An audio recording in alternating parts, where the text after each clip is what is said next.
শোনা যাচ্ছে তো আমায়? Am I audible, student? Please Yes, respond. sir. Okay, thank you. Yes, sir. Okay. Okay, I can see that a lot of you have joined, but there are many to join, yet to join. But let's wait for another minute or two, then I will start.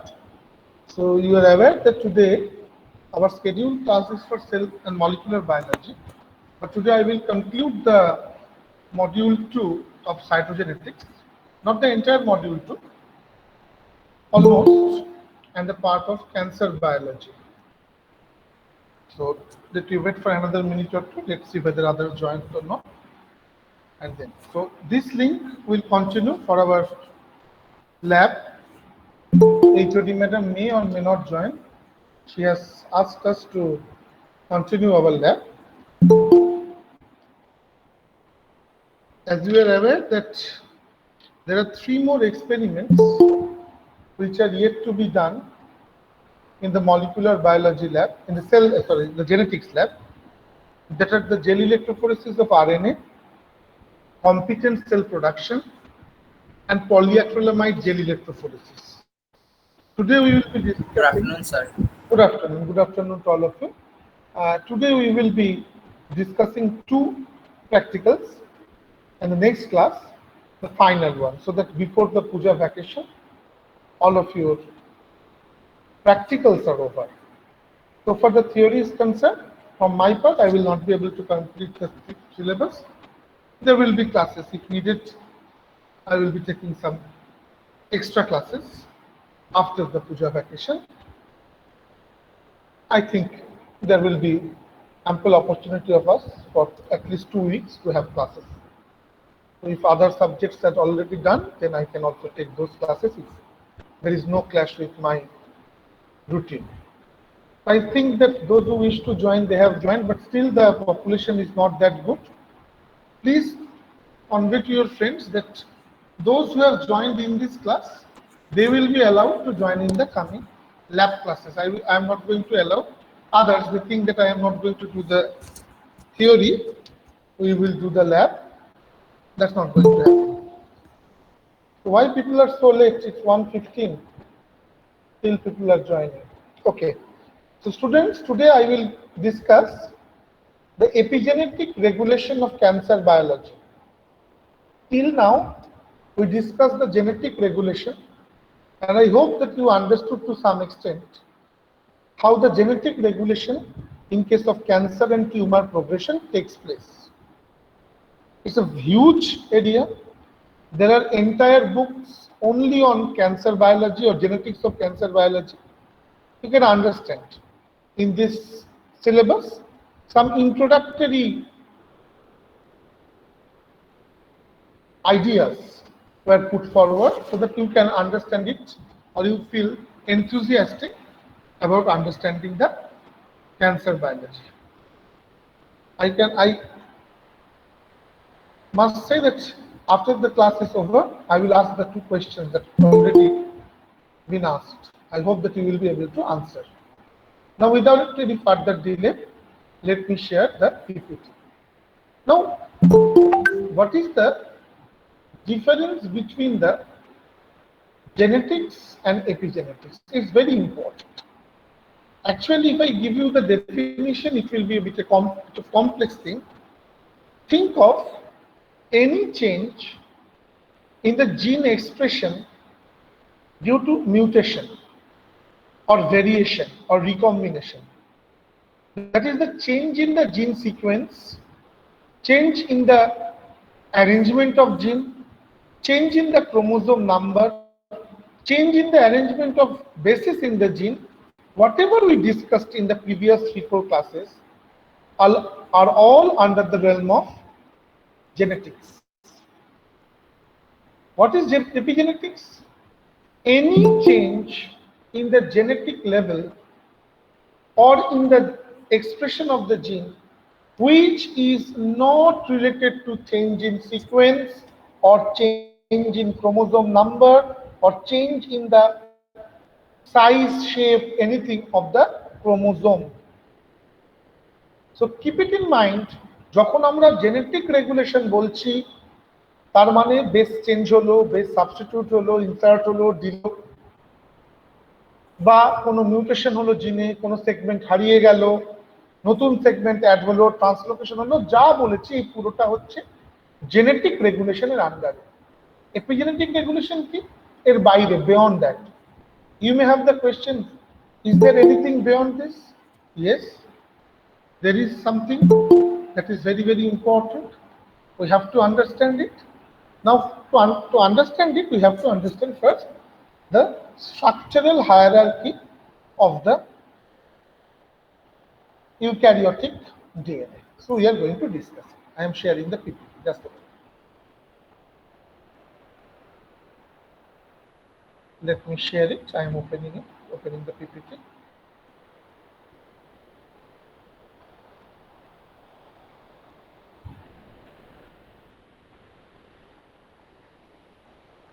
I think it is visible to you. You can understand, in case of eukaryotes, I have told you also, there is always a DNA protein interaction. The DNA in eukaryote is not present without the interaction of DNA. They should always do the interaction with the protein, not the DNA, protein. You know, in prokaryote, the nucleoid or xenophore is a type of nucleus, unorganized.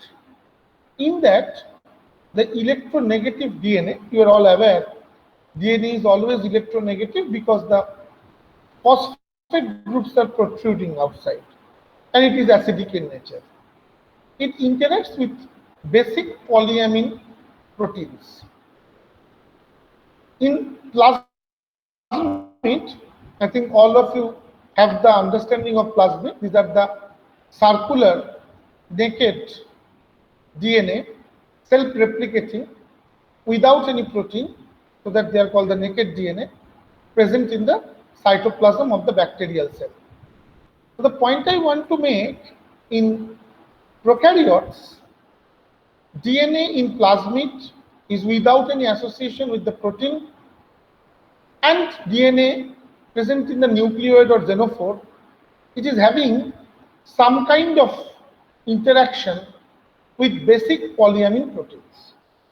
So now the question arises, evolution happened, we become more complex, and our nucleus is covered with nuclear membrane, and we have the two domains in our cell, the intranuclear domain and the extranuclear domain is the cytoplasmic domain. And they are separated by the nuclear membrane. You are quite aware.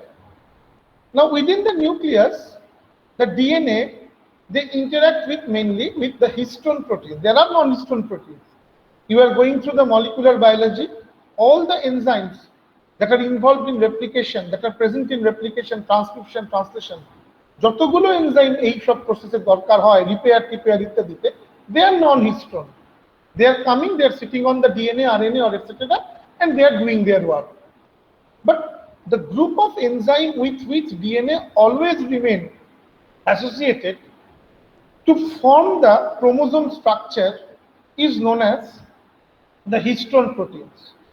You are aware, the histone proteins remain not in a monomeric form. They form a special structure.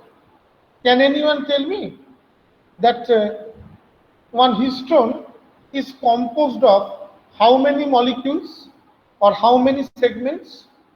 Anybody have the idea? Okay, if you don't know, then I should say a particular histone is comprised of one octamer. Sir, histone octamer to 8টা. Octamer, yes. There are 4 types of proteins present in the core histone: H2A, H2B, H3, H4, and they are associated to form a tetramer. Then another says H2A, H2B, H3, H4 joins, and hence it forms the octamer. Scientists Roger Kornberg and Thomas, 1974, first time coined the term, and they first understood why it is so important. Moinak, try to be in time. and I have allowed you. Okay, sir. Actually, sir, there is a power cut in my house. That's why. That may happen, but try to be in time. Okay. So the point Sir. I want to make, you should keep it in mind that first time these two scientists observed it, not they, people observed it earlier, they coined the term and they first time elucidated the importance of it. So you can understand from this picture, this core is formed of the octamer, H2A, H2B, H3, H4. And you know the diameter or the pitch of DNA is 2 nanometer. All of you have gone through the double helical structure of DNA. Now, when DNA wraps around the histone octamer, and in this process, this one, H1, histone 1, plays a very important role. Although histone 1 is not a part of the core histone. Core histone তৈরি H2A, H2B, H3, H4 দুটো করে নিয়ে। H1টা এই পুরো প্রসেসটায় help করে।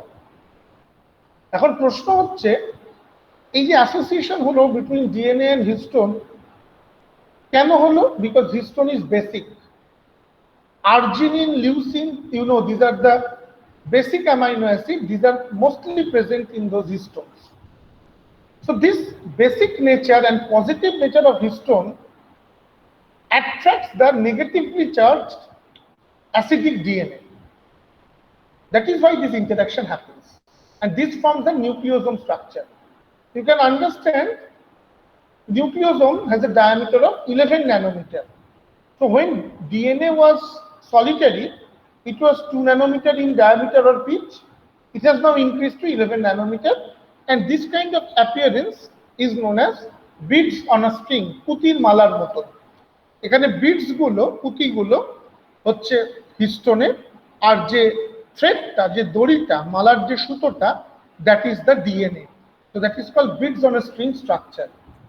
Now I will give you some information and I will ask you some questions. Please be attentive, and I request those who doesn't always answer, others can also answer, but I will encourage them to answer. Now please think of the situation, and you should keep it in mind. To wrap one nucleosome, 146 nucleotide are required. একটা নিউক্লিওজোমকে প্যাঁচ খাওয়াতে 146টা নিউক্লিওটাইডের দরকার হয়। And the distance between the two successive nucleotide and differs from region to region of the chromosome, from gene to gene. And this DNA, this part where I am moving the cursor, the pointer, you see, this is called as the linker DNA that links the two nucleosomes. And you can see over here, the size of the linker differs. It may be 8 base pair, it may be 114 base pair. তার মানে কি সাধারণ কথায়, যদি এই লিঙ্কারটা 8 base পেয়ারের হয়, 8 base পেয়ারের হয়, তাহলে বুঝতেই পারছো, তাহলে এরা দুজন খুব কাছাকাছি থাকবে, সামান্য গ্যাপ। আর যদি এই লিঙ্কারটা বেশি হয়, 80, 85, 90, 100, 110, 114 হাইয়েস্ট হতে পারে, দেখা গেছে মাইক্রোস্কোপে, তাহলে নিউক্লিওসোম গুলো দূরে দূরে থাকে। তাহলে from this point of view কেউ আমাকে বলতে পারবে যে ডিএনএ ক্রোমোজোমে দুটো রিজিয়ন থাকে, একটাকে বলে হেটেরোক্রোমাটিন রিজিয়ন, একটাকে বলে ইউক্রোমাটিন রিজিয়ন। আমার প্রশ্ন হচ্ছে কোন রিজিয়নে নিউক্লিওসোম গুলো কাছাকাছি থাকবে এবং কোন রিজিয়নে নিউক্লিওসোম গুলো দূরে দূরে থাকবে? বোঝা গেছে প্রশ্নটা? বোঝা গেছে স্টুডেন্টস? লাঞ্চের পর সবাই ঘুমিয়ে পড়ছে, পোস্ট লাঞ্চ প্রবলেম, এমনি ঘুমিয়ে পড়ে পাবে। বলো ইউক্রোমাটিন এ লুজলি প্যাকড। আর সে তো জানি ইউক্রোমাটিন লুজলি প্যাকড, তার মানে তোমরা বুঝতেই পারছো এই নিউক্লিওসোম গুলো ইউক্রোমাটিনের ক্ষেত্রে দূরে দূরে থাকবে, হেটেরোক্রোমাটিনের ক্ষেত্রে কাছে কাছে থাকবে। গেটে কোয়েশ্চেন দিয়েছিল 2012 বা 13, বা তারপরে হতে পারে, শুনে বলো লিঙ্কার ডিএনএটার লেন্থ কোন ক্ষেত্রে বেশি হবে কম হবে, ইউক্রোম্যাটিনের ক্ষেত্রে না হেটেরোক্রোম্যাটিনের ক্ষেত্রে? এই কনসেপ্ট ইউক্রোম্যাটিনের ক্ষেত্রে বেশি হবে। ভেরি গুড, বিকজ এরা দূরে দূরে রয়েছে, ফলে লিঙ্কার ডিএনএটা বড়, আর যদি কাছে কাছে থাকে লিঙ্কার ডিএনএটা ছোট। বুঝতে পেরেছো? Is it understood students this point? Sir repeat হ্যাঁ আরেকবার স্যার রিপিট করবেন? হ্যাঁ, সেটা নিশ্চয়ই। ছবিটা দেখো, এই বিটস গুলো যদি কাছাকাছি থাকে তাহলে বুঝতেই পারছো এটা হাইলি কয়েলড, খুব পেঁচিয়ে। তোমরা জানো heterochromatin region is highly coiled and euchromatin region is less coiled, it's open structure. তো বুঝতেই পারছো, আমি যদি এটাকে স্টপ করে একটা জ্যামবোর্ডে একে বোঝাই, একটা কোয়েশ্চেন করব বলে, just a minute, let me share it, just a minute, it's opening, let me share it.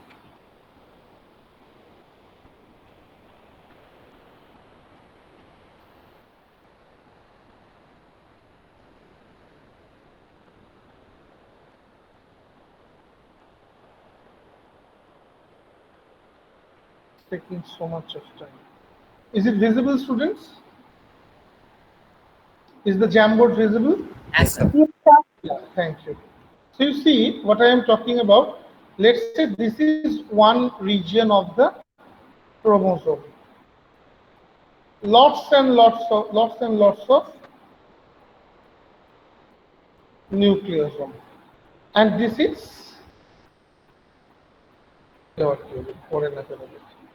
this is another area of the chromosome. So you can just observe this area is highly coiled and the nucleosome are very close to each other. And if it is so close to each other, you can understand the linker DNA between the two successive nucleosome is very short. It may be 10, 20, like that, closer to 8 base pair.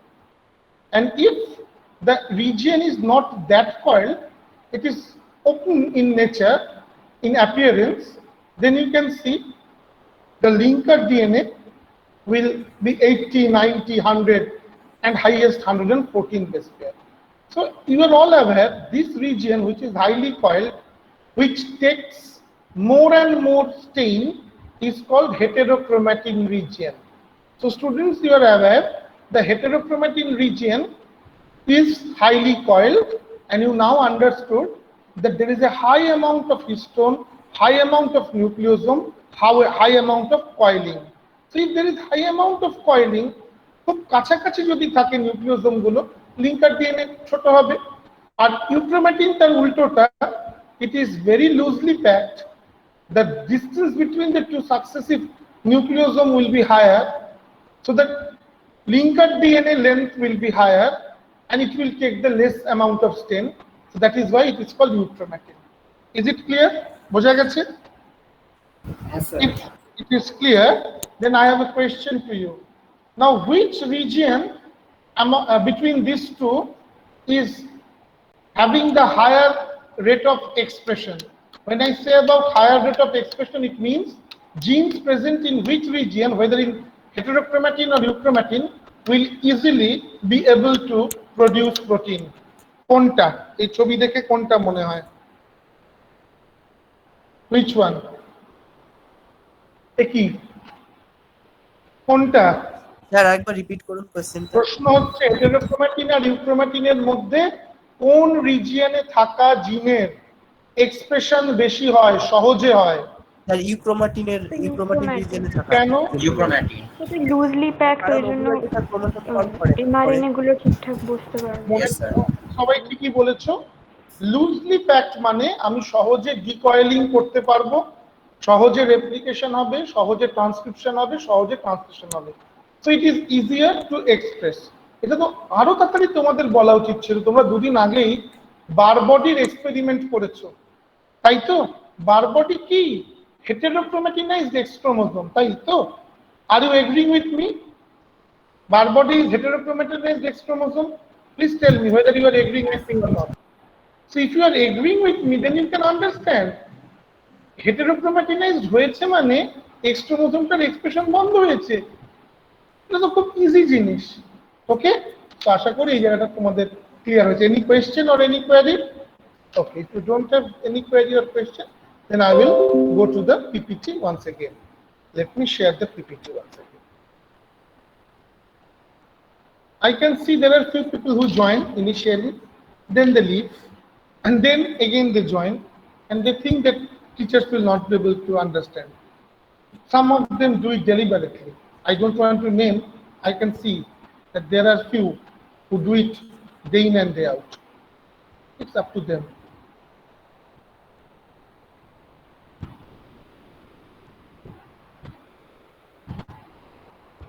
Yes. Now you understood it. Now you please look at this. That I have already told you about the course structure. You can see over here. This is the way actually the histone wraps around the DNA wraps around the histone, and you can see this is the core histone, and H1 is helping in it. And I have also told you that these are very, very rich in the basic amino acids such as lysine, arginine.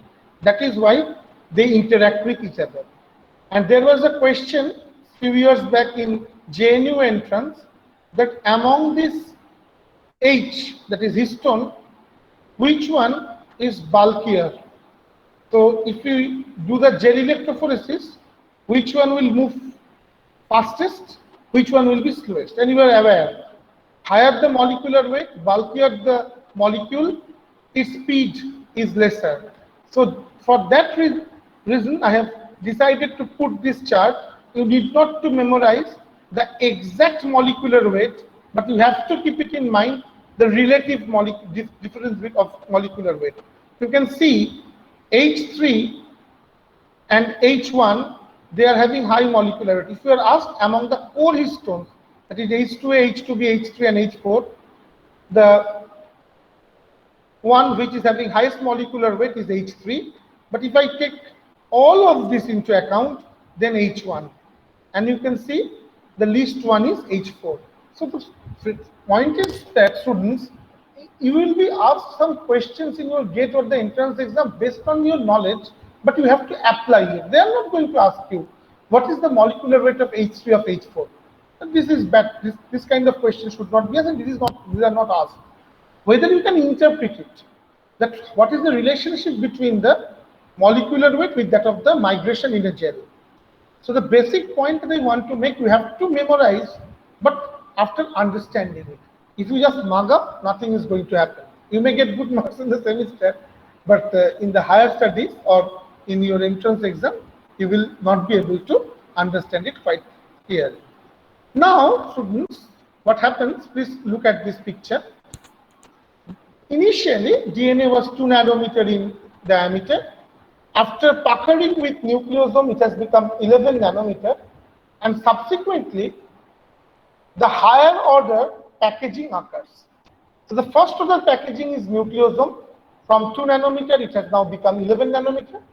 Then it occurs more and more, and it is having the second order packaging, that is the solenoid structure. It is 30 nanometer in the entire diameter. It keeps on coiling and puckering. It forms a scaffold loop structure. You can see over here. This one is larger, 300 nanometer, and eventually this condensation, puckering, coiling goes on and goes on, and it leads to the formation of the chromatids, which are 1700 nanometer.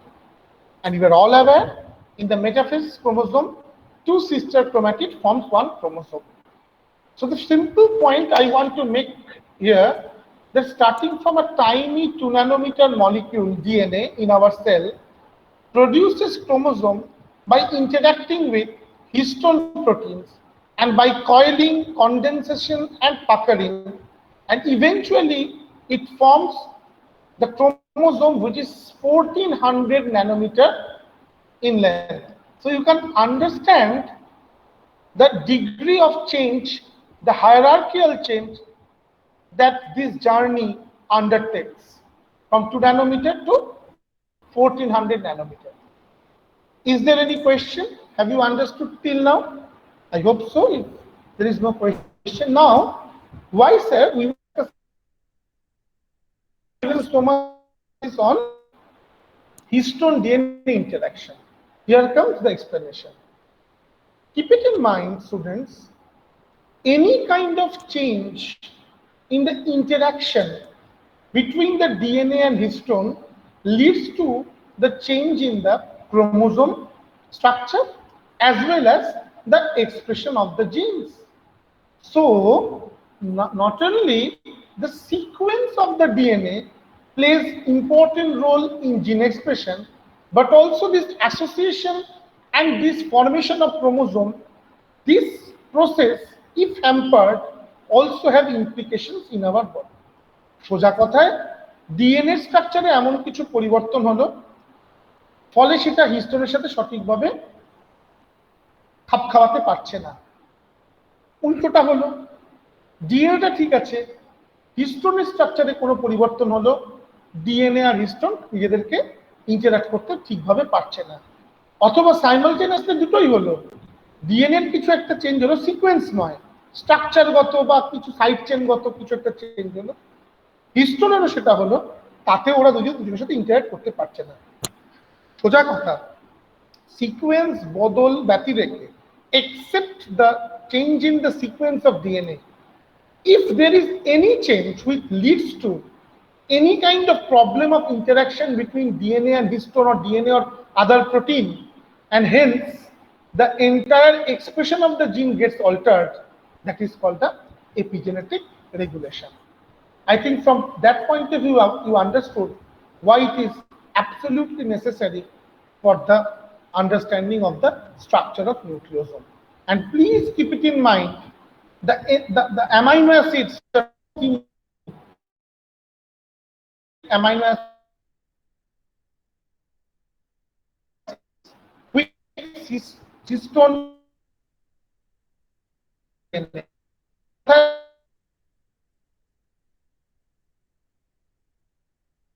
DNA এসে বাঁধতো না, দুর্দান্ত।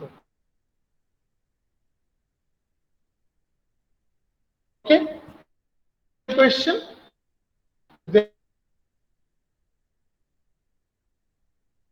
The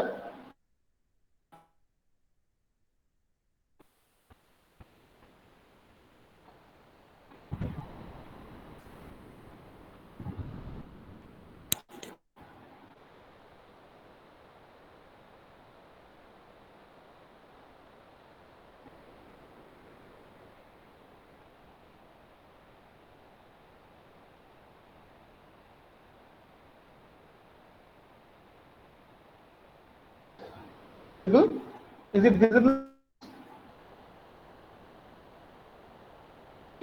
Epigenetic represents the signs for any kind of heritable changes or any changes of DNA which doesn't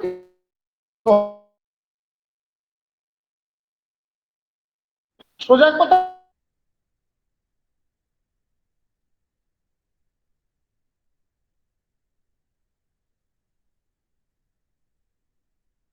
interaction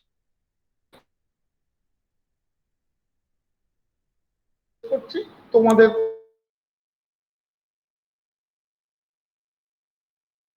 left panel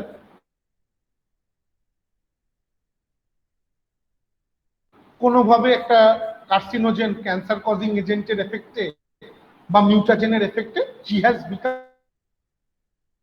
mutation, substitution mutation আমরা পড়েছি। তার ফলে codon change হলো, প্রোটিনের change হতেও পারে, না হতেও পারে, ক্যান্সার হতে পারে, না হতে পারে, কিন্তু সোজা কথা ডিএনএ সিকোয়েন্সে চেঞ্জ হলো। ডান দিকের প্যানেলে দেখো, সিকোয়েন্সে কোনো চেঞ্জ হলো না, কিন্তু এখানে যে সি রেসিডিউটা আছে সেটা মিথাইলেটেড হলো, মিথাইলেশন হলো, CH3 গ্রুপ অ্যাড হলো। তার মানে বেসটার একটা সাইড চেনে পরিবর্তন ঘটলো, বেসটা নিজে পরিবর্তন হলো না। এই যে চেঞ্জ, যেটা বেসটার ক্যারেক্টারটাকে চেঞ্জ করবে, স্ট্রাকচারটাকে চেঞ্জ করবে, সাইড চেনকে চেঞ্জ করবে, এই চেঞ্জটা এপিজেনেটিক রেগুলেশন। ধরো এই পজিশনে এই সিটা আমরা যারা সবাই নর্মাল তাদের ক্ষেত্রে নন মিথাইলেটেড, কোনো মিথাইল গ্রুপ নেই। একজনের ক্ষেত্রে যার ক্ষেত্রে ক্যান্সার হবে বা কিছু মিথাইলেটেড হলো, তারপরে কি হলো আমি পরে আসছি। তো বেসিক ডিফারেন্স জেনেটিক্সে, জেনেটিক রেগুলেশনে সিকোয়েন্স চেঞ্জ হবে, এখানে সিকোয়েন্স পরিবর্তন হবে না, তার সাইড চেনে চেঞ্জ হবে। তোমরা প্রত্যেকে ট্রান্সক্রিপশন করে এসেছো, আমি রিকোয়েস্ট করেছিলাম, রিকোয়েস্ট তোমরা রাখেছো কিনা জানি না, তোমাদের তো গতি প্রকৃতি থেকে মনে হচ্ছে রিকোয়েস্ট রাখোনি, হয়তো রাখলে খুশি হতাম, যে ট্রান্সক্রিপশনের শুরুর জায়গাটা পড়ে আসতে। তা শুরুর জায়গা বা শেষের জায়গা ট্রান্সক্রিপশন শেষ হয়ে গেছে পড়ানো? Are you done with transcription students? Yes, sir. Transcription. আজকে শেষের দিকে হয়েছে। Have you gone through post transcriptional modification? Yes, sir. ওই ইন্ট্রন এক্সনের ওইটা তো? আরো আছে, শুধু ইন্ট্রন এক্সন স্লাইসিং নয়। আই হ্যাভ আ কোয়েশ্চেন, প্রত্যেকে শোনো, please try to answer. Can anyone tell me there is one type of something associated with epigenetic regulation occurs in post-transcriptional modification of eukaryotic mRNA? Can you tell me? Anyone? কেউ বলতে পারো? তার আগে যে কেউ বলো, যারা সবসময় বলো তারা নয়, বাইরের অন্যরা বলো। পোস্ট ট্রান্সক্রিপশনাল মডিফিকেশনের তিনটে মেনলি কি কি ঘটনা ঘটে? Someone is unmuted, please mute sir yourself. বলবো? দাঁড়াও, তুমি ওয়েট করো, বাকি আমি বলতে বলি, কেউ একজন বলো। Anyone, I don't want to call the name. বলো দেখি, পড়ছো তো, ক্লাসে শুনছো তো? বলো, পোস্ট ট্রান্সক্রিপশনাল মডিফিকেশনের তিনটে স্টেপ কি? আই ডোন্ট Methylation, অনুব্রত বলেছে পলিঅ্যাডিনাইলেশন, আরো কিছু বলছিল। অনিনা বলো এবার।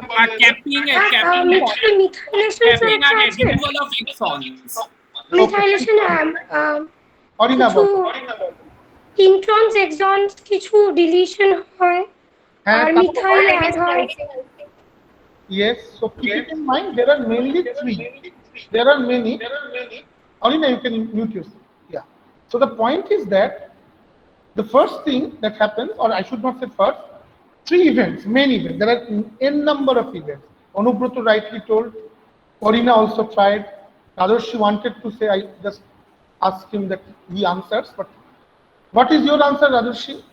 তুমি বলো। স্যার ওই পোস্ট ট্রান্সক্রিপশন তো মানে তো আরএনএ হয়ে গেল, তারপর যেই ওসব চাইছি না, আমি যে কি স্টেপ হয় main, sir intron exon splicing হয়ে যায়, সেটা বললে। আর তারপর মিথাইলেটেড ক্যাপ, ওই মিথাইলেটেড ক্যাপিং গুলো হয়ে যায় কোন দিকে? স্টেবল রাখতে 5 এ।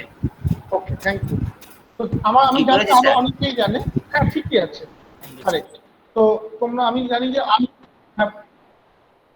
ইয়েস, তো একটা হচ্ছে ইন্ট্রন, যেগুলো নন কোডিং ডোমেন, সেগুলো বাদ হয়ে যায়, স্লাইসিং হয়। সেটা কিভাবে আমি যাচ্ছি না, ওটা তো আমার ডোমেন নয় পড়ানো।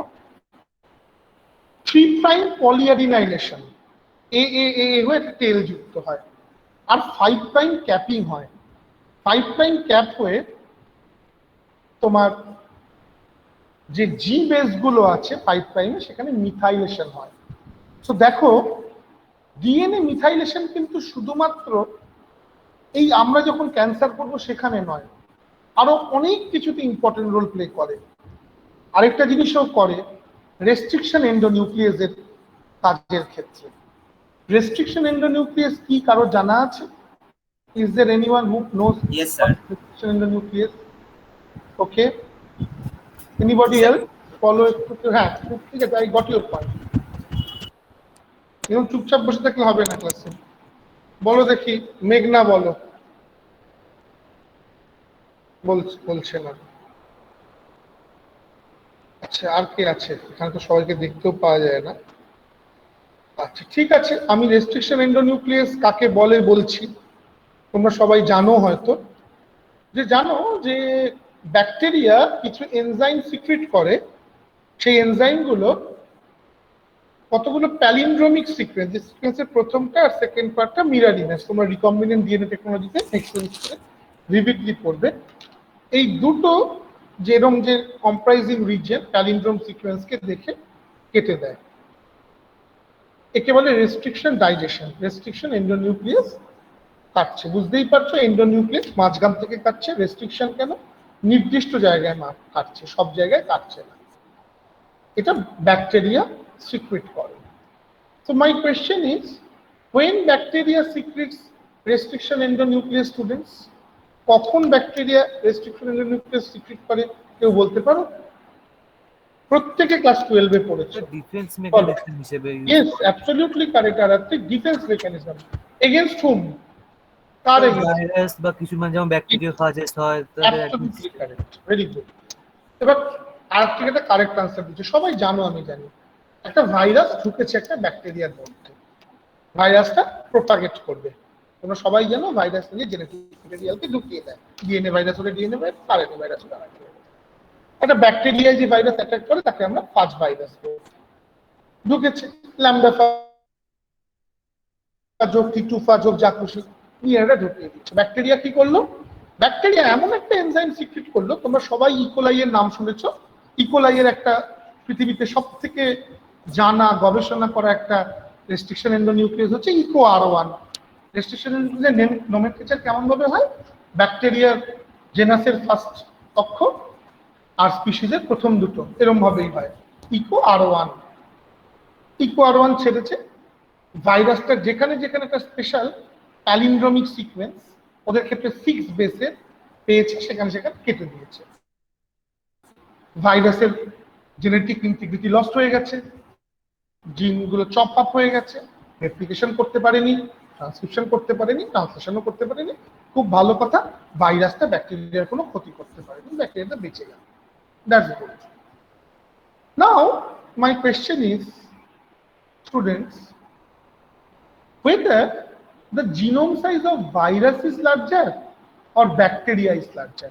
প্রত্যেকে বুঝে উত্তর দাও। জিনোম সাইজ, জিনের সাইজ ব্যাকটেরিয়ার বড় না ভাইরাসের বড়? বলো দেখি, anyone, without searching in the net. Sir, I guess bacteria. Okay, what about others? Please, I can see on sir আমার মনে হচ্ছে bacteria. Okay, okay, very good. আচ্ছা, নিজেরাই বলো ভাইরাসের সাইজ কোন রেঞ্জে, ন্যানোমিটার না micrometre? Nano sir. Nano. Most of bacteria size? Sir bacteria nano থেকে মাইক্রো, বেশিরভাগ মাইক্রোতে থাকে স্যার। আচ্ছা, হ্যাঁ, তোমরা এই জিনিসগুলো পড়ো, ভুলে যাও, ভুললে হবে না। জাস্ট হিস্ট্রি অফ সাইটোলজি ভাবো। Who discover bacteria? কে ব্যাকটেরিয়া ডিসকভার করেছিল বলো? ফার্স্ট টাইম কে দেখেছিল? Anton von Leeuwenhoek. কবে? 1674। কম্পাউন্ড একটা মাইক্রোস্কোপ দিয়ে, সাধারণ মাইক্রোস্কোপ। আর ভাইরাস দেখা শুরু হলো ইলেকট্রন মাইক্রোস্কোপে 1931। কোথায় 1674, কোথায় 1931? It took 250 years to study virus. কেন? ভাইরাস অনেক ছোট বলে, ম্যাগনিফিকেশন রেজলিউশন বেশি চাই বলে, অত ভালো মাইক্রোস্কোপ ছিল না। মানে সোজা কথা, bacteria relative size generally with few exception একটা ভাইরাসের থেকে অনেক বড়, তার জিনোম সাইজ অনেক বড়। এবার সবাই ক্লাস 11 12 আশা করি সবার অঙ্ক ছিল। নিজেরা বলো তাহলে একটা সিকোয়েন্স, আমি উদাহরণটা দিয়ে বোঝানোর চেষ্টা করি। ধরো তুমি একটা ইউএমএ, আমি বলেছি যে এই ঘরে মোট 50 জন ছেলে দাঁড়িয়ে রয়েছে, তার মধ্যে হলুদ লাল হলুদ, ইয়েলো রেড ইয়েলো এরকম ড্রেস পরে পাশাপাশি কতগুলো ছেলে দাঁড়িয়ে রয়েছে এই কম্বিনেশন খুঁজে দাও। একদম চান্স ফ্যাক্টরের কথা বলছি, এটা ভাবো প্রবাবিলিটি। একটা ঘরে 50টা ছেলে হলুদ আর লাল জার্সি পরে দাঁড়িয়ে রয়েছে এই ঘরটায়। আমি বলেছি fetch the pattern that one boy with yellow dress, then red dress, then yellow, এরকম তিনটে আমাকে বার করে দাও। এরকম কটা সেট রয়েছে এই ঘরে। এবার তোমাদের কলেজের যে মাঝখানে যে ওই জায়গাটা রয়েছে বাস্কেটবল কোর্ট, তোমরা সব ক্যালোটাল ওই সমস্ত জায়গা, ওখানে সেখানে 1000টা ছেলে ওই রকম দু রকমের জামা পরে খেলছে বা বসে রয়েছে। সেখানে গিয়ে বললাম এই প্যাটার্ন, একটা হলুদ জামা, একটা লাল জামা, একটা হলুদ জামা, এই প্যাটার্নটা আমাকে ফেচ করে দাও। কোনটায় প্রবাবিলিটি বেশি হবে এই প্যাটার্নটা পাওয়ার? কোনটায় আমি বেশিরভাগ এই প্যাটার্নটা পাবো? কোনটায়? আদার্স অন্যরা কি বলছো? বাকিদের কি মনে হয়? স্যার কোয়েশ্চেনটা আরেকবার বলুন না, প্রবাবিলিটি কোয়েশ্চেনটা বেশি কিছু পাওয়া। না, কোয়েশ্চেনটা হচ্ছে একটা ঘরে 50টা ছেলে রয়েছে, তারা লাল আর হলুদ দুটো রকম জামা পরে রয়েছে, একদম র্যান্ডামলি রয়েছে। আমি বলেছি লাল হলুদ জামা পরা, লাল জামা পরা, হলুদ জামা পরা, এরকম পাশাপাশি তিনজন বসে আছে, এই প্যাটার্ন কটা রয়েছে, এরকম গ্রুপ কটা রয়েছে। সেম কোয়েশ্চেন করেছি মাঠে গিয়ে, সেখানে 1000টা ছেলে ওই রকম ড্রেস পরেই ঘুরে রয়েছে। আমি বলতে চেয়েছি কোন ক্ষেত্রে probability of having this pattern বেশি, ঘরের 50টার মধ্যে বেশিবার পাবো না মাঠের 1000টার মধ্যে এই প্যাটার্নটা বেশিবার পাবো? আচ্ছা স্যার, অফকোর্স স্যার 1000টার মধ্যেই থাকবে ওখানে স্যার, যেহেতু number of student number of people বেশি, তাই ঠিক আছে, সবাই এগ্রি করছো তো ব্যাপারটা? নাও তোমরা আমাকে এবার বলো, তোমরা যদি সবাই এগ্রি করো, ক্লাস 11-12 এর পারমুটেশন কম্বিনেশন, বাংলায় বলে কি সমবায় বিন্যাস করে থাকো, আমার প্রশ্ন হচ্ছে তাহলে একটা প্যালিন্ড্রোম সিকোয়েন্স 6টা বেসের, ধরো একটা ব্যাকটেরিয়ার genome size 1 lakh base pair, ভাইরাসের 2000 বেস পেয়ার, তাহলে এই প্যাটার্নটা 6টা বেসের কার মধ্যে পাওয়ার প্রবাবিলিটি বেশি, ভাইরাসের মধ্যে না ব্যাকটেরিয়ার মধ্যে? অফকোর্স স্যার ব্যাকটেরিয়ার মধ্যেই হবে। বাকিরা বলো, 2-3 জনই বলছো, please what is your thought? Bacteria. Yeah okay, যারা বলছো তাদেরকে বলতে বলছি। বলো প্রীতি, বলো, তুমি তো সিয়ার, তোমার কি মনে হয়? She is not responding. So আশা করি প্রত্যেকে বুঝতে পেরেছে, না বুঝতে পারলে আনফরচুনেট, রেসপন্স না করলে তো কিছু করার নেই আমার, ব্যাকটেরিয়ার মধ্যে বেশি পাওয়া গেল। তাহলে ব্যাকটেরিয়াটা একটা রেস্ট্রিকশন এন্ডোনিউক্লিয়াস সিক্রেট করছে, যে রেস্ট্রিকশন এন্ডোনিউক্লিয়াসটা গিয়ে ওই প্যাটার্নটাকে দেখে কেটে দিচ্ছে ডিএনএ গুলোতে। তাহলে নিজেরা ভাবো ব্যাপারটা সেই কালিদাসের মতন হয়ে গেল না, গাছের আগায় বসে গোড়া কাটার মতো। মানে যে মুহূর্তে ব্যাকটেরিয়াটা এই রেস্ট্রিকশন এন্ডোনিউক্লিয়াস ছাড়বে, ওই 2000 বেসের মধ্যে ধরো এই প্যালিন্ড্রোম সিকোয়েন্স যেটাকে দেখেও কাটে, সেটা রয়েছে 50 বার, আর ব্যাকটেরিয়ার নিজের মধ্যে বাই চান্স ফ্যাক্টর ওটা রয়েছে ধরো 400 বার। তাহলে ব্যাকটেরিয়াটা রেস্ট্রিকশন সিক্রেট করলো, ভাইরাসের ডিএনএ তো কাটলোই, ব্যাকটেরিয়াল নিজের ডিএনএও কেটে নিল। তাহলে কি ব্যাকটেরিয়াটা সার্ভাইভ করবে না ব্যাকটেরিয়াটা মারা যাবে? কি হবে? প্রশ্নটা বোঝাতে পেরেছি স্টুডেন্টস? না স্যার, কোশ্চেনটা একটু বুঝলাম না। ডিএনএ যদি স্যার আবার রিপেয়ার করে যায় তাহলে সার্ভাইভ করে যাবে। আমি তোমাদের একটা জ্যাম বোর্ড শেয়ার করে কোয়েশ্চেনটা বলছি, এটা স্টপ করে, এটাই মেন জায়গা। এটা বুঝতে পারলেই বুঝতে পারা হলো, নইলে হলো না। আমি ক্লিয়ার করলাম, সবাই বোঝো। ধরো এটা ভাইরাসের জিনোমটা, এটা bacterial জিনোমটা।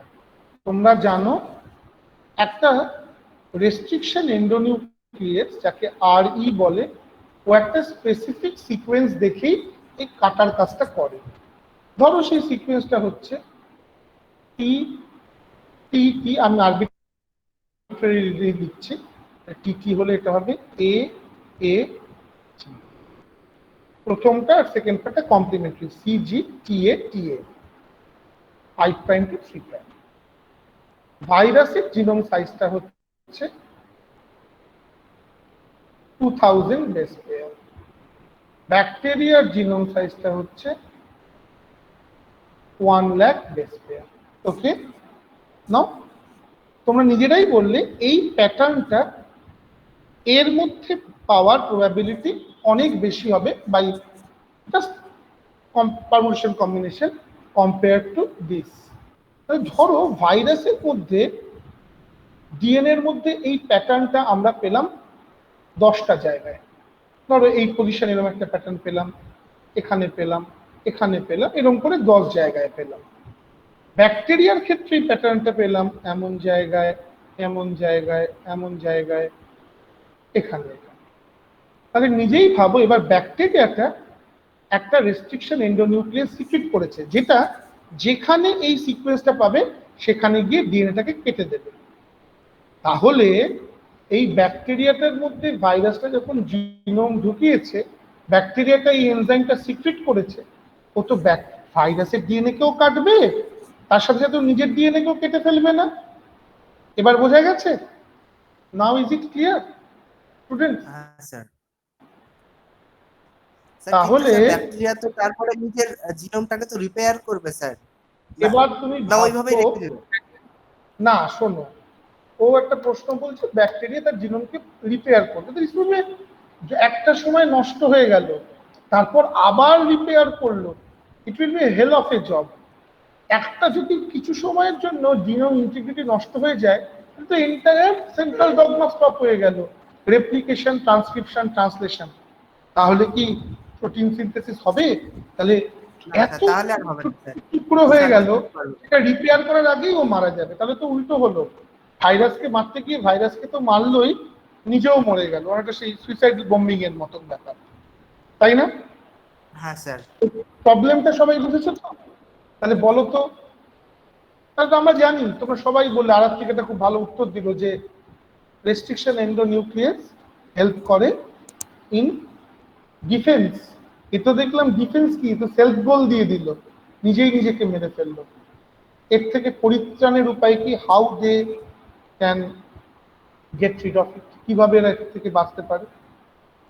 Keep it in mind. কেউ বলবে উত্তর? এনিওয়ান? ওকে, মনে রাখবে যে যে জায়গাগুলোতে ব্যাকটেরিয়ার এই সিকোয়েন্সটা রয়েছে, সেই সিকোয়েন্সগুলোকে ব্যাকটেরিয়া মিথাইলেটেড করে দেয়, মানে ও নিজেকে প্রোটেক্ট করে, ডিফেন্স করে অফেন্সে যায়। যেখানে যেখানে ব্যাকটেরিয়ার এই সিকোয়েন্সটা রয়েছে, ও সেই প্রত্যেকটা বেসকে মিথাইলেটেড করে দেয়, প্রত্যেকটা বেসে মিথাইল গ্রুপ অ্যাড করে দেয়। তাহলে এবার কি হলো? এনজাইম সিক্রেট হলো, ভাইরাসকে দেখলো, কেটে দিল, কিন্তু এই সাইটগুলো মিথাইল গ্রুপ দিয়ে ঢেকে দেওয়া হয়েছে, প্রোটেক্ট করে দেওয়া হয়েছে, মাস্ক করে দেওয়া হয়েছে। দ্যাট ইজ ওয়াই ব্যাকটেরিয়ার রেস্ট্রিকশন এন্ডোনিউক্লিয়াস, ব্যাকটেরিয়ার মধ্যে এই সিকোয়েন্স থাকা সত্ত্বেও, despite the presence of this sequence within the bacteria, it prevents the enzyme from destroying itself. Have you understood the mechanism, students? Yes sir. Yes, sir. Okay. Yes, sir. R হিউম্যানে sir same mechanism দেখা যায় না sir? হিউম্যানে sir antiviral হিউম্যানের ক্ষেত্রে mechanism একটু অন্য রয়েছে, আমরা restriction endonuclease secret করি না, এই জন্য আমাদের ভাইরাল প্রোটিন বলে একটা জিনিস সিক্রেট হয়। প্রচুর অ্যান্টিভাইরাল প্রোটিন, ইন্টারফেরনস, ইন্টারলিউকিন, সাইটোকাইনস, এইগুলো সিক্রেট হয়। তোমরা হয়তো দেখেছো কোভিড পিরিয়ডে বলেছে কোভিডের অ্যাটাক বেশি হলে খুব বেশি পরিমাণে তৈরি হতে থাকে সাইটোকাইন, এবং সাইটোকাইন স্টর্ম হয়, এগুলো তোমরা প্রত্যেকে জানবে। ওকে, সো এই জায়গাটা বুঝতে পেরেছো আশা করি। তার মানে আমি যে পয়েন্টটা বলছি, epigenetic regulation is a huge phenomena in the life of living organism. Okay, another request, তুমি যখন জিজ্ঞেস করবো বুঝেছো কিনা, অ্যাটলিস্ট উত্তর দাও বা লেখো, নইলে এরকম হয় না ক্লাসে থাকলে কি করতে, বলতে না স্যার বলে যাচ্ছে তোমরা চুপ করে বসে থাকতে, মজার ব্যাপার। Okay, now I am going to the demo. As we are going to a lab, will take about half an hour to 45 minutes. I am taking the liberty to continue. Is it okay with you? অসুবিধা নেই তো কোনো? No, sir sir. কি বললেন?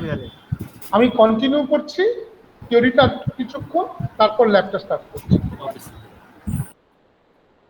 Okay, thank you for your.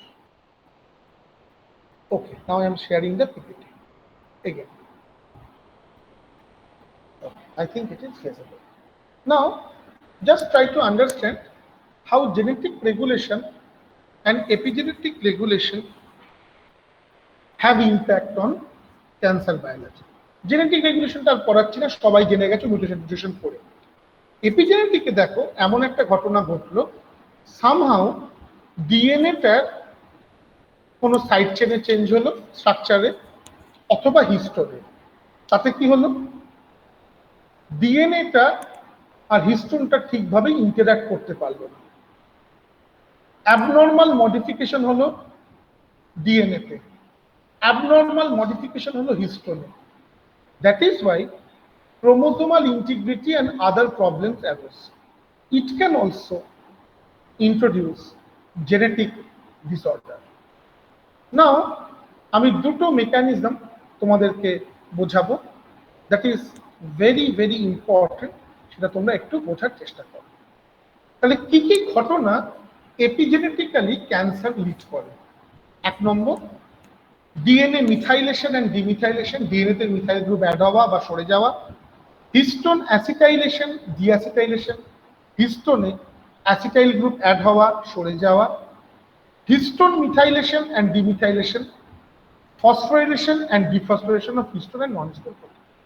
তার মানে 3টে process, 3টে গ্রুপ রোল প্লে করে mostly in epigenetic regulation. 1 methyl group, 2 acetyl group, 3 phosphorylation মানে ফসফেট গ্রুপ। বুঝতে পারলে আশা করি। এবার মেকানিজমটা বোঝার চেষ্টা করো। তাহলে দেখো, খুব সাধারণ অবস্থা, জেনারেল কন্ডিশনে এটা হচ্ছে একটা ডিএনএ। তোমরা প্রত্যেকে ট্রান্সক্রিপশন করছো, তোমরা জানো ট্রান্সক্রিপশনের সময় RNA polymerase comes and it binds to the promoter region. I have told you yesterday that there are certain sequences in the promoter region which facilitates the binding of the RNA polymerase to the promoter. Sequence গুলোর নাম ছিল TATA box, GC box, CAAT box, Pribnow box সমস্ত। এবার তুমি ভাবো এই জিনটার ডিএনএটা normal, DNA গুলো কোনোটা মিথাইলেটেড হয়নি, তার মানে পুরো ডিএনএটা খোলা অবস্থায় রয়েছে, কোনো বেশি কোনো ঢাকা দেওয়া নেই, মাস্ক করা নেই, লুকিয়ে নেই। ফলে কি হবে, আরএনএ পলিমারেজ এসে প্রোমোটারের সেসব সিকোয়েন্সকে রিকগনাইজ করবে, সিগমা ফ্যাক্টর সেসব সিকোয়েন্সকে রিকগনাইজ করবে, সেখানে এসে বসবে, ট্রান্সক্রিপশন হবে, ভালো কথা। তাহলে ধরো একটা টিউমার সাপ্রেসার জিন, তার ট্রান্সক্রিপশন খুব ভালোভাবে হচ্ছে, আমাদের কোনো টিউমার তৈরি হচ্ছে না। আনফর্চুনেটলি সায়েন্টিস্টরা লক্ষ্য করলেন 1990s টিউমার সাপ্রেসার জিনের কোডিং ডোমেনে, মানে প্রোটিন তৈরির জায়গাটাতে কোনো চেঞ্জ নেই, সিকোয়েন্স এক, সব ঠিকঠাক আছে, তাও একটা লোকের ক্যান্সার হচ্ছে। অবাক হয়ে গেল তারা যে how it can be possible. Then they observe there is epigenetic regulation. দেখো এই ছবিটায় বেশ কিছু বেস এই প্রোমোটার অপারেটর রিজিয়নে মিথাইলেটেড হয়ে গেছে। তার মানে যে বেস বা বেস পেয়ার বা যে সিকোয়েন্সকে দেখে আরএনএ পলিমারেজ প্রোমোটারে অপারেটরে বাইন্ড করতো, সেগুলো মিথাইল গ্রুপ দিয়ে ঢেকে গেছে, ইট ইজ নাও মাস্কড। তার মানে আরএনএ পলিমারেজ এখন এটাকে আর রেকগনাইজ করতে পারলো না। সেই যুদ্ধের সময় যেরকম বাড়িঘরগুলোকে ব্ল্যাক আউট করে দেওয়া হয়, লাইট জ্বালায় না, কালো রং করে দেয়, জানলার কাঁচগুলোকেও কালো কাপড় দিয়ে ঢেকে দেয়, সেরকম মানে আরএনএ পলিমারেজ আনফর্চুনেটলি লোকেট করতে পারছে না প্রোমোটার বা অপারেটরকে। কিভাবে এতদিন ধরে সাধারণ অবস্থায় লোকেট করতো? প্রোমোটার অপারেটরের সিকোয়েন্স বলে অ্যাটাচমেন্ট। মিথাইলেশন হয়ে যাওয়ায় এই পার্টগুলো ঢেকে গেছে, আরএনএ পলিমারেজ করতে পারছে কিন্তু কোডিং রকমের ট্রান্সক্রিপশন হচ্ছে না, তৈরি না হলে ফলে কোনো প্রোটিন তৈরি হচ্ছে না। তার মানে ভাবো এপিজেনেটিক রেগুলেশন হওয়ায় টিউমার সাপ্রেশন জিনটা তৈরি হলো। ওকে, তাহলে বুঝতে পারলে এটা কি রকম ইম্পর্টেন্ট ব্যাপার। এবার একটা খুব ইম্পর্টেন্ট ঘটনা এখান থেকে লক্ষ্য করো প্রত্যেকের স্টুডেন্টস। দেখো এইখানে এটা একটা ডিএনএ, এই ডিএনএটা দুটো রিজিয়ন, এটা একটা প্রোমোটার রিজিয়ন লেফট সাইডে, এটা একটা প্রোমোটার রিজিয়ন। এই প্রোমোটার রিজিয়নটা প্রথমটা নর্মাল সার্কামস্ট্যান্সেসে হাইপার মিথাইলেটেড, মানে খুব ভালো করে বোঝো এখানকার সিকোয়েন্স গুলো ঢাকা, এই দেখো এখানে আটকানো। আর এই রিজিয়নটা সিজি দিয়ে তৈরি, এটা হাইপোমিথাইলেটেড, মানে এই রিজিয়নটাতে কোনো কিছু মিথাইলেশন হয়নি। তাহলে তোমরা বুঝতেই পারছো আরএনএ পলিমারেজ এসে এখানে বসবে, ট্রান্সক্রিপশন হলো। ভাবো খুব ভালো করে, এই রিজিয়নটা কোন জিনটাকে অ্যাক্টিভেট করছে? টিউমার সাপ্রেসারকে। তাহলে তোমার এখান থেকে এসে আরএনএ পলিমারেজ বসলো, টিউমার সাপ্রেসার জিন তৈরি হলো, টিউমার তৈরি হলো না, তুমি ভালো থাকলে। আর এই প্রোমোটারের রিজিয়নটা এমন আরএনএ পলিমারেজকে বাঁধতে সাহায্য করে যেটা অঙ্কোজিনকে অ্যাক্টিভেট করে। তাহলে নর্মাল সার্কামস্ট্যান্সেসে বুঝতেই পারছো এই রিজিয়নটা পুরোপুরি মাস্কড, মিথাইলেটেড হওয়া। নর্মাল কন্ডিশন এখানে আরএনএ পলিমারেজ বসবে না, ফলে অঙ্কোজিন, প্রোটো অঙ্কোজিন অ্যাক্টিভেট হবে না। আমরা সবাই, আমাদের সবার মধ্যে আশা করি এই অবস্থা রয়েছে, কোনো cancerous growth. Unfortunately under cancer condition what will happen, এই রিজিয়নগুলো যেটাতে মিথাইলেশন থাকার কথা সেগুলো আনমিথাইলেটেড হয়ে যাবে, ডিমিথাইলেটেড হবে। ফলে এখানে এসে আরএনএ পলিমারেজ বসবে, অঙ্কোজিনগুলো তৈরি হবে। আর যেটা তৈরি হচ্ছিল টিউমার সাপ্রেসার জিন, সেই রিজিয়নটা ডিমিথাইলেটেড না হয়ে মিথাইলেটেড হয়ে যাবে। ফলে এই জায়গাটা বন্ধ হয়ে যাবে, টিউমার সাপ্রেসার জিন আর তৈরি হবে না। সোজা কথা, নর্মাল সার্কামস্ট্যান্সেসে অঙ্কোজিনের প্রোমোটারগুলো বা অঙ্কোজিনের প্রোমোটার রিজিয়নগুলো মিথাইলেটেড থাকে, বন্ধ থাকে। ফলে অঙ্কোজিন অ্যাক্টিভ হয় না, আরএনএ প্রোটিন তৈরি করতে পারে না। উল্টো দিকে টিউমার সাপ্রেসার জিনের প্রোমোটারগুলো ওপেন থাকে, ডিমিথাইলেটেড থাকে, মিথাইল গ্রুপ থাকে না। ফলে টিউমার সাপ্রেসার এমআরএনএ তৈরি হয়, টিউমার সাপ্রেসার প্রোটিন তৈরি হয়। সুন্দর, অঙ্কোজিন বন্ধ, টিউমার সাপ্রেসার জিন অন, আমাদের ক্যান্সার। আনফর্চুনেটলি যে কোনো একটাই কোনো ভুল হলে বা দুটোতেই সাইমালটেনিয়াসলি ভুল হলে ক্যান্সার হতে পারে। এক নম্বর কি হতে পারে? টিউমার সাপ্রেসার জিনের যে প্রোমোটার নর্মাল কন্ডিশনে যেটা আনকভার্ড ছিল সেটা মিথাইল গ্রুপ দিয়ে কভার্ড হলো, মিথাইলেশন হলো। ফলে টিউমার সাপ্রেসার জিন সুইচ অন থেকে সুইচ অফ হয়ে গেল। অ্যানাদার থিং হতে পারে কি, সাইমালটেনিয়াসলি বা আলাদাভাবে অঙ্কোজিনের যে প্রোমোটার রিজিয়ন এতদিন মিথাইলেটেড ছিল নর্মাল কন্ডিশনে, সেটা ডিমিথাইলেটেড হয়ে গেল। ডিমিথাইলেটেড হয়ে গেলে সেখানে প্রোমোটার এসে বসলো, অঙ্কোজিনগুলো নর্মাল সার্কামস্ট্যান্সেসে যেটা বন্ধ ছিল এখন অন হলো, ট্রান্সক্রিপশন হলো, ট্রান্সলেশন হলো, অঙ্কোজেনিক প্রোটিন তৈরি হলো, ক্যান্সার হলো।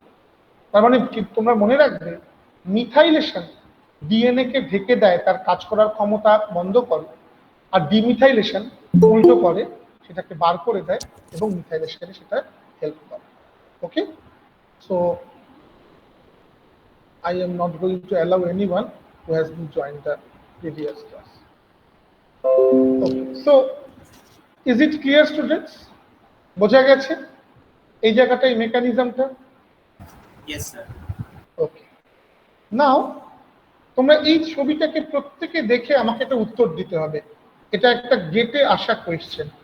Please look into it and I will give you the opportunity to answer. ভাবো, একটা প্রোমোটার মিথাইলেটেড ছিল, সেটা ডিমিথাইলেটেড হলো, মিথাইলটা বেরিয়ে গেছে। তার ফলে কি হলো? গ্রোথ, এই জিনগুলোর উপর এফেক্ট হচ্ছে। জিনের নাম দিয়ে লাভ নেই, তুমি কাজটা দেখো। গ্রোথ কমছে, কেমোসেন্সিটিভিটি বাড়ছে, অ্যাডহেশন, অ্যাঙ্কার ডিপেন্ডেন্স বাড়ছে, ইন্টারফেরন্স, অ্যান্টিভাইরাল এজেন্ট তৈরি হচ্ছে, ইমিউনোজেনিক রেসপন্স, অ্যান্টিবডি বেশি করে তৈরি হচ্ছে। তাহলে তোমরা আমায় বলো, এই প্রোমোটারটা যে ডিমিথাইলেটেড হলো, এটা ক্যান্সারকে প্রমোট করবে না ক্যান্সারকে হিন্ডার করবে? এই প্রোমোটারটা ডিমিথাইলেটেড হলো, সেটা ক্যান্সারকে প্রমোট করবে না স্টপ করবে? Arathik has given one answer. What about others? বলো ছবিটা দেখে, বোঝা যাচ্ছে না?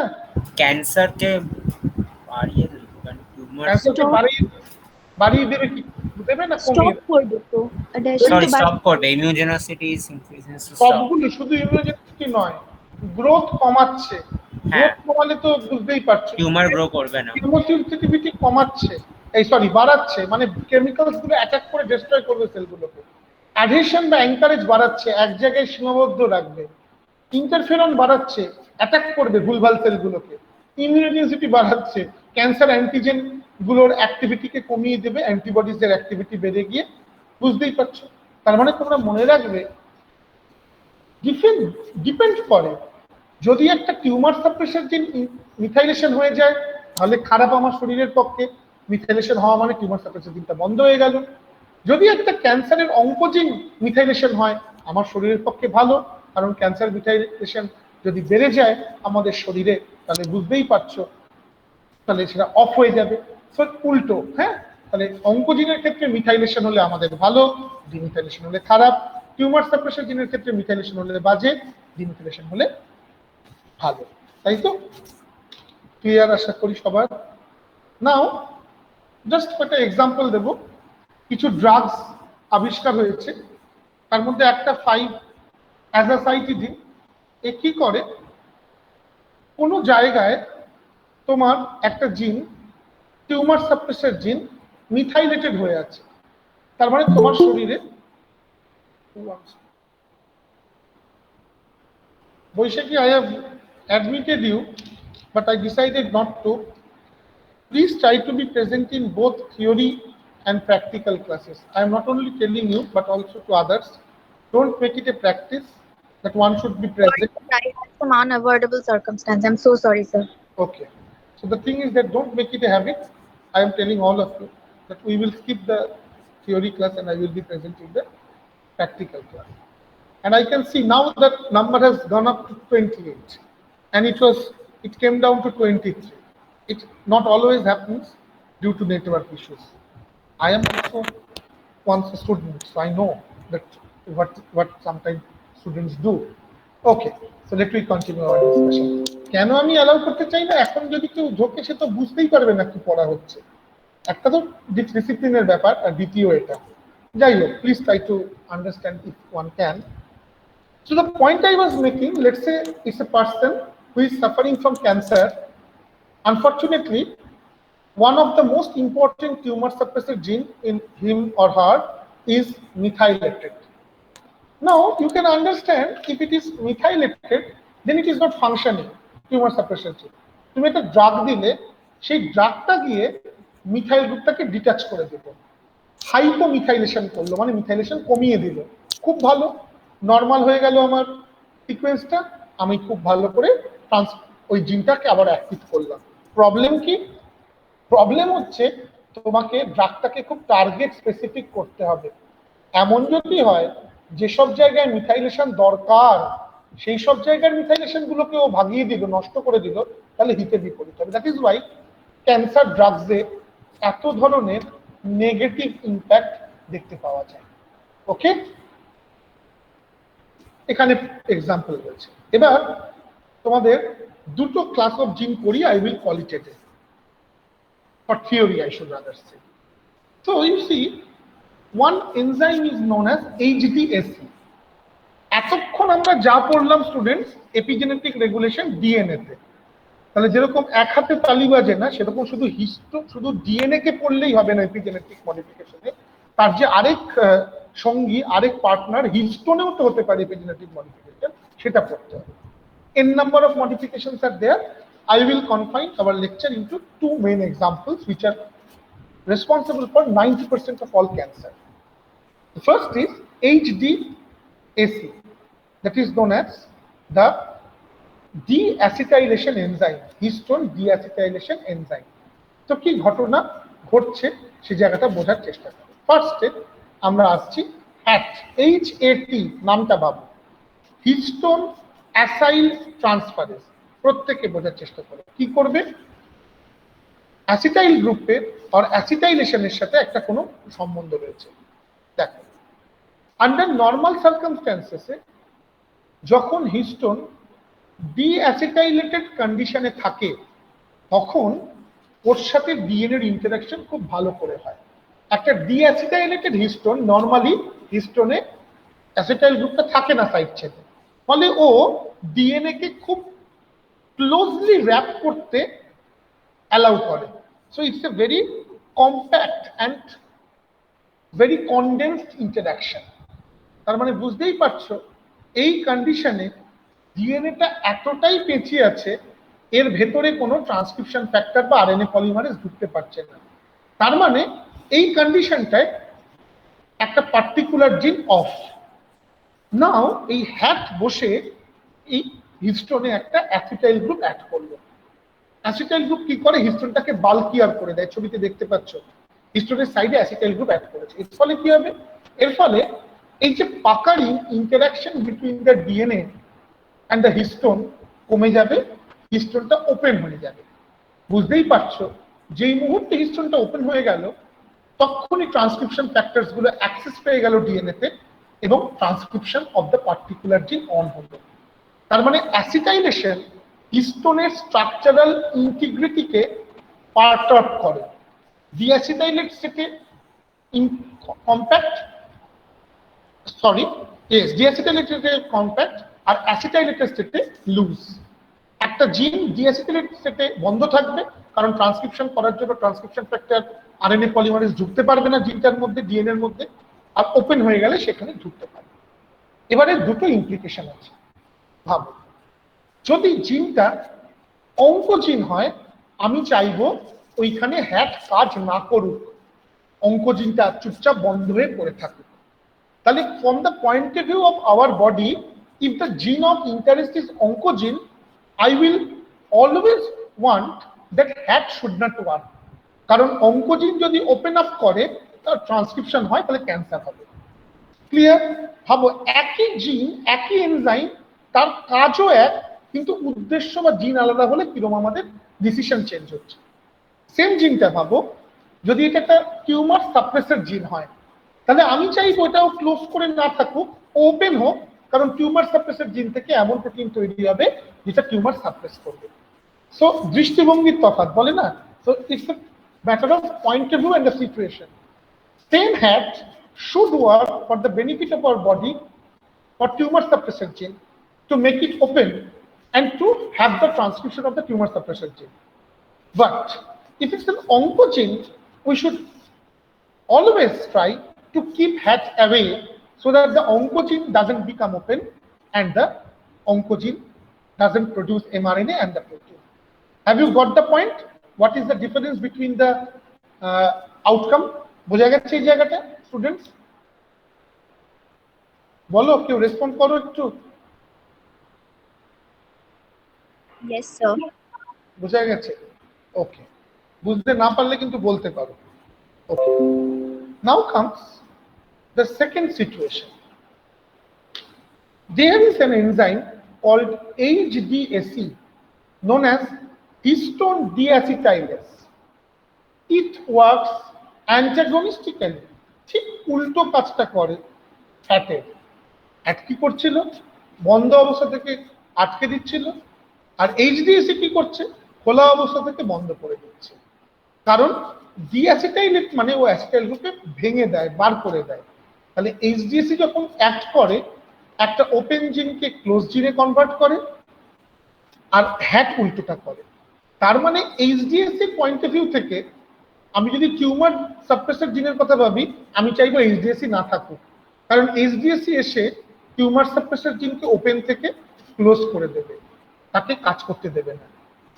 অঙ্কোজিনের ক্ষেত্রে আমি চাইবো এইচডিএসি কাজ করুক, কারণ ও ওপেন থেকে অঙ্কোজিনটাকে ক্লোজ করে দেবে, তাহলে অঙ্কোজিনটা অ্যাক্টিভ হবে না।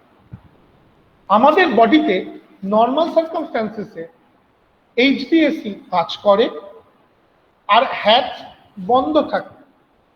তাহলে কি হচ্ছে বুঝতেই পারছো, নর্মাল সার্কামস্ট্যান্সেসে from the point of view এই জিনিসটা হওয়া উচিত, from the point of view of particular জিনিস। এবার আমি সাম আপ করছি, বোঝার চেষ্টা করব।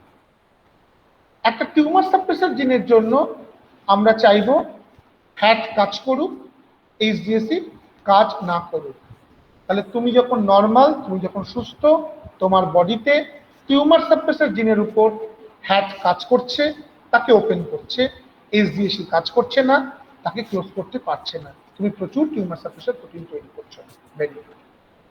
From the point of view of oncogene in a normal person, তুমি চাইবে নর্মাল পার্সনে অঙ্কোজিনের উপরে হ্যাট কাজ না করুক, অলওয়েজ অঙ্কোজিন ক্লোজ থাকুক। আর যদি কোনো অঙ্কোজিন ওপেন করতেও চায়, এইচডিএসি কাজ করে ওটাকে আবার ক্লোজ করে দেবে। তাহলে তুমি চাইবে হ্যাট না কাজ করুক, এইচডিএসি কাজ করুক, from the point of view of normal body. উল্টো ক্যান্সারের ক্ষেত্রে উল্টে যায় ব্যাপারটা। আনফর্চুনেটলি ক্যান্সার স্টেজে এইচডিএসি কাজ করে টিউমার সাপ্রেসরের উপর, তাকে বন্ধ করে দেয়, হ্যাট কাজ করে অঙ্কোজিনের উপর, তাকে চলে দেয়। So the entire cancer epigenetics is mostly based on the equilibrium of HAT and HTS. Is it clear, students? কোনো প্রশ্ন আছে? Clear? Okay. So আমি এটা stop করলাম. I know that these areas are a bit difficult. তোমাদের সিনিয়ররা এখন পড়ছেন থার্ড ইয়ারেরা, কিন্তু এআইসিটি সিলেবাস এবং তোমরা থার্ড ইয়ারে গিয়ে গেট দেবে তার আগে যতটা বেসিক ফান্ডামেন্টাল বায়োলজি পড়ানো যায় ততটা ভালো। অ্যাপ্লাইড তো পরে পড়বে, এটা অ্যাপ্লাইড জন্য।